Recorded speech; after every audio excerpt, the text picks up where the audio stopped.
Alright, starting off first here with, of course, the 1889 Liberty Head V-Nickel that has been broad struck, so you'll see that around the rim of the coin. Now, unfortunately, this coin is in not very good condition. It's, corroded. It's got a lot of damage to it. It is graded at a VF20 by Annex. The coin still sold for a little over $50, even in this condition. Pretty nice mint error there. Now here is a much different example. So we have a bronze strike on the 1889. However, this coin is in much better condition than the previous coin. This coin is graded by NGC at a mint state 63. So the last coin sold for $50 in that condition. This broad strike here, which is much nicer, ended up selling for over $700 at auction.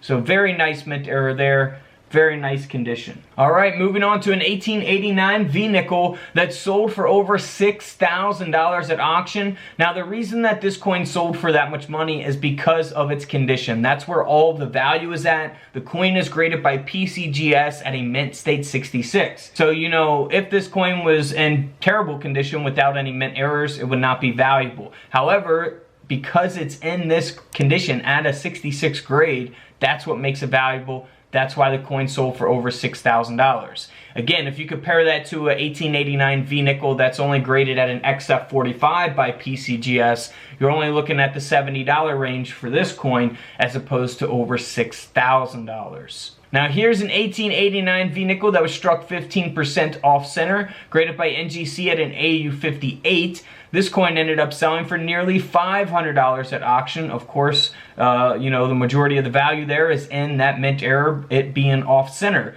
It is graded at an AU58, not a high mint state grade, but it's not a super low grade either. So almost $500 for that coin. Now this coin here sold for over $2,500. So, over a $2,000 coin here, graded by PCGS at a fine 15.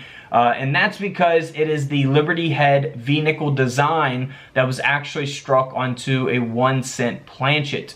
So of course in 1889 they were producing Indian head cents. So this would be a planchet that was intended for an Indian head cent. However, a Liberty Head nickel design was struck onto it.